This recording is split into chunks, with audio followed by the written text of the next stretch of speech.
Hello, this is William Clark for the Last Stand podcast. This is number 8 in the series. I wanted to talk to you today on this Monday. Can you believe Monday already?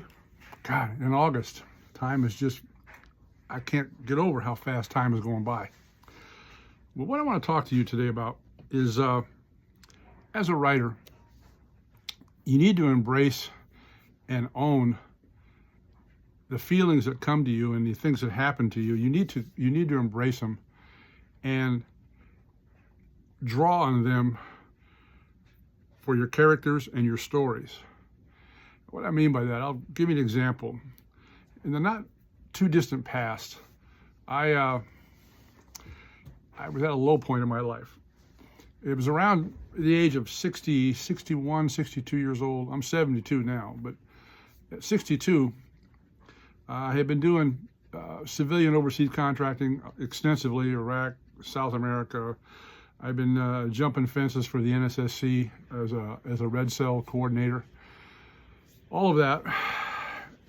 And then at around 62 years old, the contracts ended. I remember I was with a good friend of mine in Ohio, and we got the news that our services as civilian contractors were no longer needed by the Department of Energy. I remember I had been doing this job for years, and it was just suddenly over. I couldn't believe how fast and how crushing it was to me, because doing that kind of work was my identity. Men are what they do in many occasions.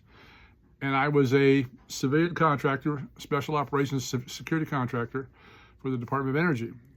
I was in charge of the CAT team, composite adversary team. And our job was to be adversaries to nuclear power facilities throughout the United States, jump fences and do what they call a force-on-force drill with the security staff to measure the security protocol and standards that the Guard Force had at that certain facility. It's a big deal. These OSREs, or these drills, were congressionally mandated. They went clear to the top as far as win-loss, and it was quite a position. Bechtel ran our particular branch, and in conjunction with a company called NSSC, which is no longer around, but fantastic company run by a guy who was a very good friend of mine who was in Chicago. I think he's doing other things. I won't mention his name, but he knows who it is. And anybody associated with the nuclear security service knows who this individual is. Anyway, he's the one that hired me. And I remember thinking, coming home, I had enough money, not a lot, but I had enough to pay my bills for the next couple of months. And so I was kind of coasting a little bit.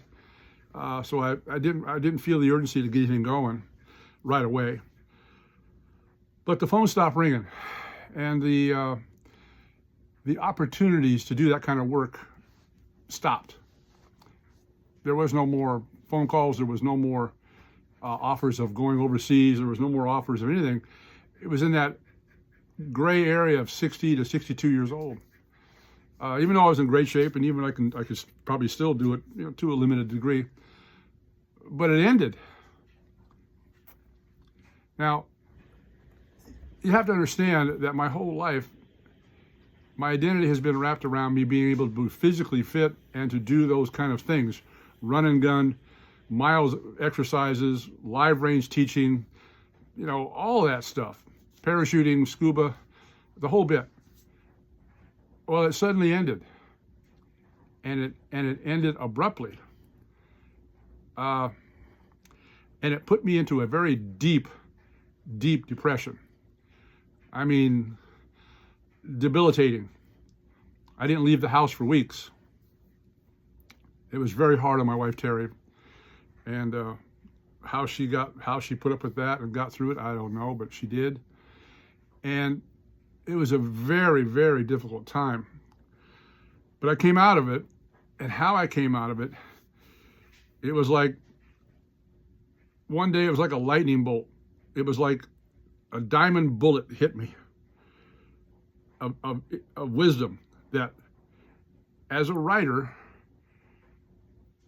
you gain a certain level of creativity and authenticity in writing through travail. All writers, famous writers in the world, American writers, Hemingway, all these people, F. Scott Fitzgerald, all these people were tormented.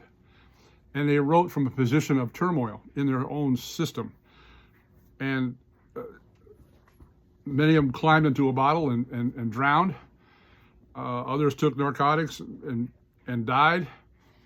I could see myself going down that path with the angst and the depression that I was feeling.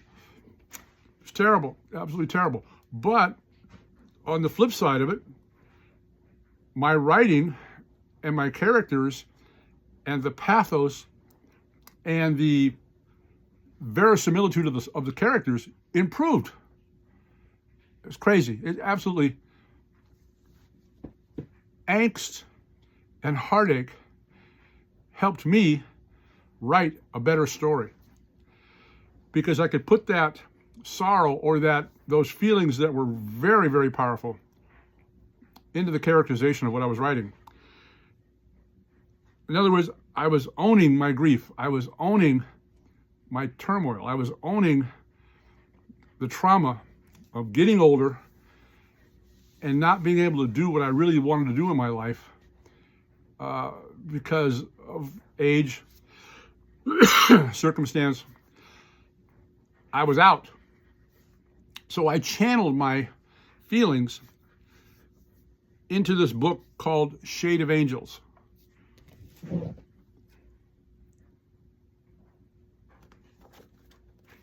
It was a story of loss, there we go again, and of facing an insurmountable internal issue and then overcoming it. There's a lot of supernatural stuff in this book. There's a lot of time travel things in this book. There's a lot of dimensional shifting in the book. Typical William Clark story. But it has a thread of that terrible, terrible depression that I felt. It has a thread of that in one of my characters. And it really came out well. The reviews for this book are tremendous. And you know, in a weird kind of way, I thank God that I went through what I went through, because I could never have translated it into Shade of Angels. It would have been forced. When I started writing this book several years ago, the characters literally just took off. I had a hard time keeping up by writing them, what was going on. There was so much going into it. It was probably the simplest book I had to write. It just flowed. It just flowed. Most of my books, when I write, take about 8 to 9 months to maybe half a year, a little more than half a year to write. This wrote itself in about 4 months. And it was on the market less than a year. It is a really terrific story that captures the things men feel when they have nothing left, or they think they have nothing left. There's a spiritual side to it, which is pretty amazing. I believe it's divinely given. I don't want to sound pretentious, but it smacks of that. And when you read it, you'll see Shade of Angels. So all you guys out there, all you gals out there right now, I don't care what age you are, but life and circumstance has taken the wind right out of you. It's knocked you down. It's got you feeling completely overwhelmed and depressed, and you can't see the sunshine. But I can assure you, the way I got through this and the way you can get through it is you just keep moving. You just keep hope. You just keep writing. Even when you don't feel like it. You get up in the morning, you go outside, get a full lung of air, play with your dog, which is what I did to keep my sanity. character in this book does that. And realize that every day above ground is a blessing. And that you're here on this earth, this dimension, on this time frame, to learn and to learn and to learn. Through heartache, through trauma, through joy, perseverance. A lot of guys will say, oh, just hang in there. They say that when they're not going through what you're going through. I have gone through what you're going through right now. And I can tell you, all you got to do is get up in the morning, get dressed, go outside, get a full lung of air, look at the sky, and realize that every day that you're allowed to be alive is a blessing. Now, you may be fighting sickness, you might be fighting whatever, but you got to get up and you got to get outside. Being outside for me was healing. I can't explain it. I'm not a doctor. I'm not a psychologist. I'm just some guy who went through it. I didn't have anybody here to tell me, oh, it's going to be okay, snap out of it. My wife kept a wide path. She prayed for me. She kept quiet. She let me go through it. But she supported me. But what she did, she left me alone. She was there, but she left me alone. So I could get through what I had to get through.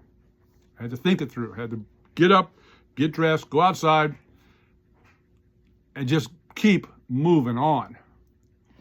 And what I found really helped me in that time frame was realizing that I was more than just a security consultant. Just like you're more than what you are right now. You're far more. You can do far more. This term, getting out of your comfort zone, I hate that. That's a phrase for people who don't know what else to say. What they're basically telling you is keep moving, keep going. Get up in the morning, have breakfast, get outside, walk around the block, clear your head, keep moving. Physical movement. Now everybody says exercise is a panacea for all things. Exercise is nice, but I guarantee you, when I was going through what I was going through, exercise was the furthest thing from my mind. Just like it is for you right now, or you're getting through it. My point is that the Almighty, in His infinite wisdom, wants you to keep moving. Keep fighting the fight. Keep that shield up. Let them arrows hit. Let them hit. Let them hit. Let them hit. There'll come a day when the arrows will stop flying. And you can take that sword that's been battered and beaten and broken, and you take the backside and you can clip those arrows right off that shield. It will happen. And as a writer, look for that dawn. Look for those feelings. And then translate those feelings into your characters. Own your pain. Own it. Look yourself in the mirror and let yourself know that you're more than what's going on right now. You're better than what's going on right now. It will get better. The sun will shine. As my wife says, you will dance again. I guarantee it. You just got to keep keeping on. And you know, mental health facilities and mental health professionals, they don't have all the answers. They have a lot of answers, but they don't have all the answers. Most of the answers are right here on you. You know intuitively what's best for you. You know intuitively what you need to do. Where the courage part comes in is actually doing it. That's where the courage part comes. And not be afraid to say so. Not be afraid to tell your loved ones, hey, look, just leave me alone a little bit. I'll get through this, but just let me work it out. Because see, sometimes you need quiet. You need to take that cell phone, you need to throw it in a drawer somewhere and turn it off. You need to get away from the TV set and turn it off. You don't need any more electronic leashes when you're going through this stuff because there's no answers in there. Quiet time. And I'm going to get spiritual. Prayer time. Even if you don't believe, pray. It'll make you feel better. And the universe will listen, because the universe, as they're finding out right now, is connected to consciousness. Your prayers are heard, they're listened to, and they're acted upon according to your best interest by the Almighty. Now, it may be not what you want, but there are consequences, and God will answer one way or another. You know, people always say when they get in trouble, God deliver me. Well, you put yourself in that position in the first place.